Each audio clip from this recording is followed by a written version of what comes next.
श्रद्धा का क्षेत्र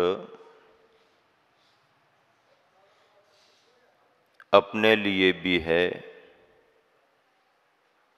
और दूसरों के लिए भी है। वैसे तो जैन दर्शन की व्यवस्थाओं में, परंपराओं में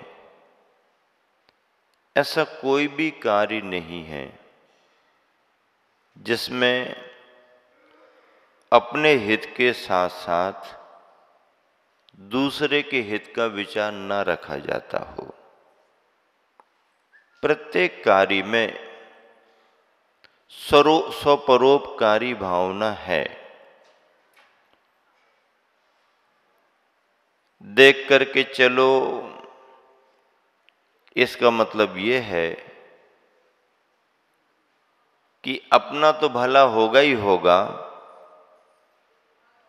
अपनी लापरवाही से दूसरे जीवों का विघात भी नहीं होगा।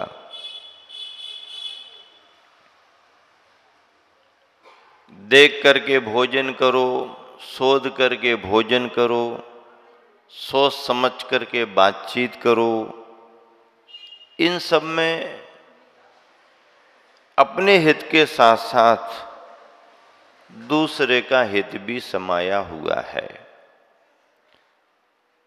यही श्रद्धा सम्यक दर्शन के रूप में जब अपना विस्तार करती है तो इसके आयाम अलग अलग संदर्भों में अलग अलग तरह के दिखाई देते हैं। आज संदर्भ सम्यक दर्शन के 8वें अंग का है, जिसका नाम प्रभावना है। प्रभावना की चर्चा जब भी आती है तो लोग उत्सव, जलसा, जुलूस की तरफ आगे बढ़ जाते हैं। ठीक है, समय समय पर इनका भी अपना महत्व है। देश दुनिया में समय समय पर ये भी प्रभावना के बड़े अंग बनते हैं, स्वीकार करते हैं सभी जन इस बात को। लेकिन प्रभावना के अंग इतने ही हैं या प्रभावना का स्वरूप केवल इतना ही है या इन पर ही आश्रित है, सो ऐसी बात भी नहीं है। इनके ना करते हुए भी कोई जिन धर्म, जिन शासन की प्रभावना कर सकता है। उसने बड़ा आयोजन नहीं किया, उसने बड़ी शोभा यात्रा नहीं निकाली, उसने बड़ा पंडाल, बड़े धर्म के समारोह नहीं किए। लेकिन अगर उसने अपने जीवन को संस्कारित किया है, अपने जब तक पूजा पाठ में निरंतर लगा हुआ है, तो विश्व के व्यापक पटल पर भले ही उसका नाम ना हो, लेकिन जिनवानी के पटल पर उसका नाम जरूर आ जाएगा। यह भी एक प्रभावना है। सम्राट सैनिक अपने वैभव के साथ हाथी पर बैठ करके बड़े भारी लाव लश्कर के साथ समूह शरण में जाते हैं, पूजा करते हैं, वंदना करते हैं। वो सम्राट है, वैभव है, वैभव के साथ जा रहे हैं और वीतरागता के चरणों में झुकते हैं, तो वह भी बड़ी प्रभावना का कारण बनता है।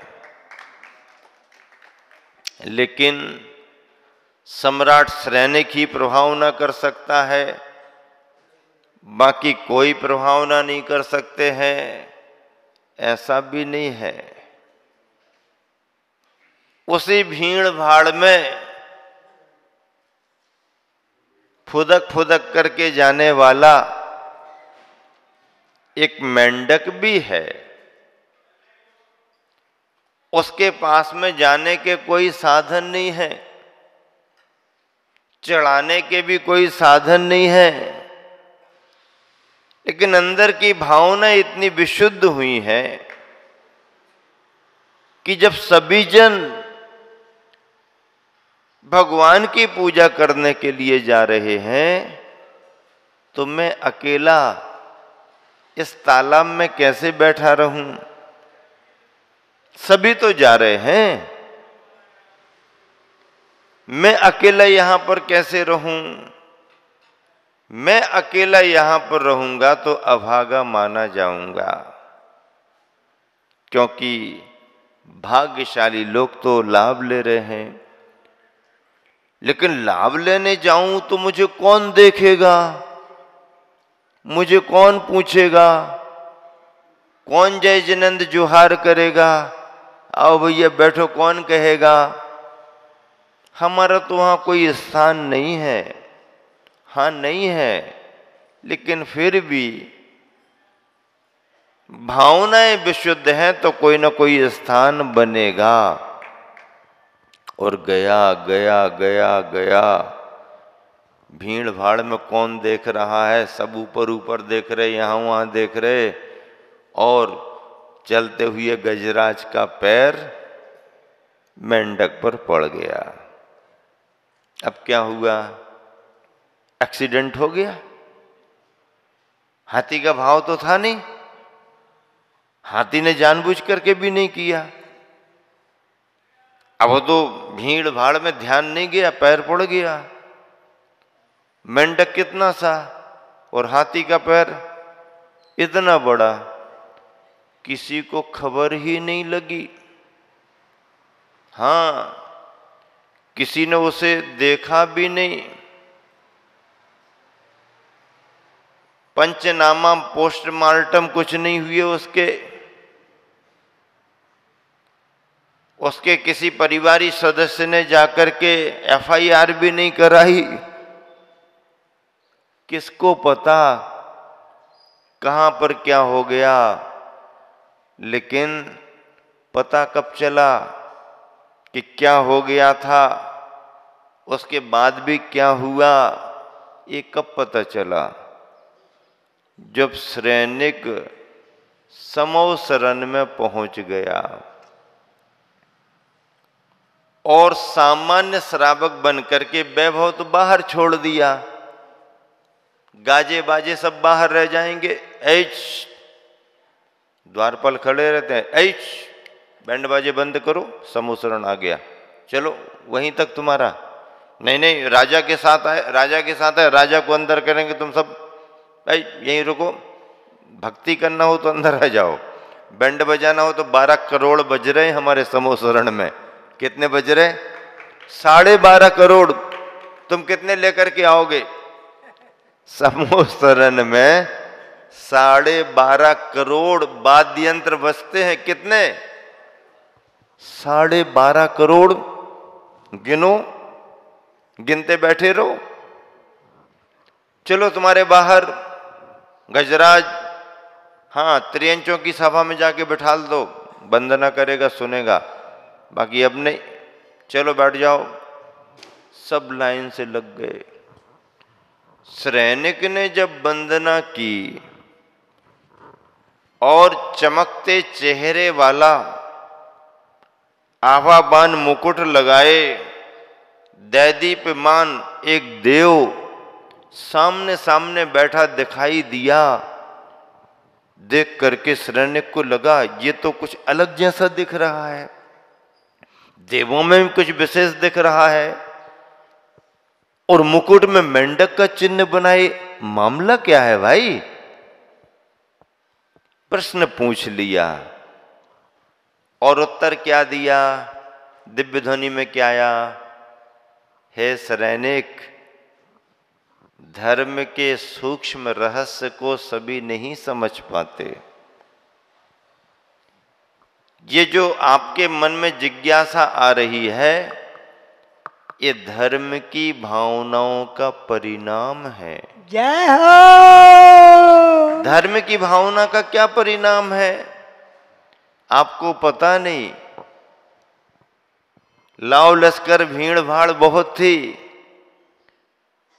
उसी भीड़ भाड़ में एक छोटा सा मेंढक भी इसी समोसरण में आने का भाव लेकर के धीरे धीरे आगे बढ़ रहा था। तुम्हारे ही हाथी का पैर पड़ गया, किसी को कोई जानकारी नहीं, किंतु पूजा करने के भावों से, पूजा करने की भावना में उस मेंढक का मरण हुआ। त्रियंच पर्याय छूट गई, स्वर्ग में जाकर के देव हो गया। और जब देव अंतर मुहूर्त के अंदर तैयार हुआ, वहां समय थोड़ी लगता है, थोड़े समय में ही सैया पर से ऐसे सोकर के उठ कर के बैठता है जैसे 16 वर्ष का कोई युवा हो। ये वहां का क्रम है। जन्म लेते ही साथ अनंतर क्षणों में शरीर की पूर्णता होती है और 16 वर्ष जैसा देव या इंद्र कोई भी अपने यौवन में आ जाते हैं। शुभ परिणामों का फल इस तरह से मिलता है और अशुभ परिणामों का फल नरक और निगोद के रूप में विपरीत प्रकार का मिलता है। आत्म परिणामों से जो उपलब्धियां होती हैं धर्म के क्षेत्र में, भले किसी को पता ना पड़े, पर वह उसकी अंतरंग की असली धर्म प्रभावना है। लेकिन समय समय पर इस महत्व को दुनिया को बतलाना, दुनिया के लोगों को इस महत्व से जोड़ना, जो लाभ हमारे लिए हमारे पुण्य के उदय से मिल रहा है, वह लाभ भी सभी प्राणियों को मिले, इसका प्रयास करना, इसका पुरुषार्थ करना, इसका वातावरण बनाना, यह भी जिन धर्म जिन शासन की प्रभावना है।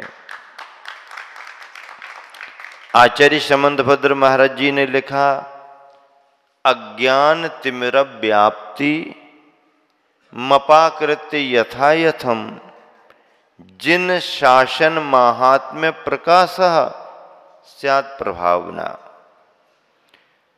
संसार में जो अज्ञान का तिमिर अंधेरा अंधकार फैला हुआ है, किसका अंधकार फैला हुआ है? अज्ञान का अंधकार फैला हुआ है। अज्ञान किसे कहते हैं? धर्म के बारे में सही जानकारियां नहीं होना ही अज्ञानता है। जीव और शरीर के भेद विज्ञान की जानकारी नहीं होना ही अज्ञानता है। पदार्थ और परमार्थ का अंतर नहीं समझ पाना ही अज्ञानता है। जड़ और जीवन का अंतर नहीं समझ पाना ही अज्ञानता है। कुलाचार, श्रावकाचार और सदाचार को नहीं पहचान पाना ही अज्ञानता है। भक्ष और अभक्ष का अंतर नहीं समझ पाना ही अज्ञानता है। कसाय के परिणाम और धर्म के परिणामों के अंतर को नहीं समझ पाना ही अज्ञानता है। किसमें हित है और किसमें अहित है, बिगाड़ है, ऐसा नहीं समझ पाना ही अज्ञानता है। और ये किसके अंदर? किसी के भी अंदर हो सकती है। देसी विदेशी से कोई फर्क नहीं पड़ता, मनुष्य त्रियंचों से भी कोई फर्क नहीं पड़ता, बच्चे और बूढ़े से कोई फर्क नहीं पड़ता है, जैनी अजैनी से भी कोई फर्क नहीं पड़ता है। जिसको इन सब की सच्चाई मिल गई, जिनको इस सब का ज्ञान मिल गया, वो ज्ञानी बन गए। और जो इस ज्ञान से वंचित रहे, दूर रहे, वो अज्ञानी बने। ऐसे अज्ञान के अंधेरे को, जो सबके मन मन में भरा हुआ है, हाँ, यहां बटन दबाया, उजाला हो गया, आपके ऊपर है। बाहर के अंधेरे को दूर करके उजाला करना आपको आसान है, लेकिन अंदर का अज्ञानता का अंधेरा दूर करके ज्ञान का प्रकाश फैलाना आसान बात नहीं है, आसान बात नहीं है। अज्ञान तिमिर व्याप्तिम, अज्ञान का तिमिर जो फैला हुआ है, अपाकृत्यम यथा योग्यम, उसको अपनी सामर्थ्य के अनुसार, तुम्हारी जितनी सामर्थ्य हो, एवरेस्ट की चोटी पर चढ़ना ही प्रभावना है, वो तो है ही, वो तो महान हो गया दुनिया में। लेकिन एवरेस्ट की ओर आगे बढ़ना भी प्रभावना है, वहां तक पहुंचना भी प्रभावना है, थोड़ा ऊपर चढ़ना भी प्रभावना है, और सबसे बड़ी प्रभावना तो फिर अंत में है ही। लेकिन शुरुआत तो करो ना। रात्रि भोजन का त्याग किया, प्रभावना का अंग बना। पानी छान करके पीना शुरू किया, प्रभावना का अंग बना। अभक्ष्य अशुद्ध वस्तुओं का त्याग किया, प्रभावना का अंग बना। ये सब प्रभावना के अंग हैं।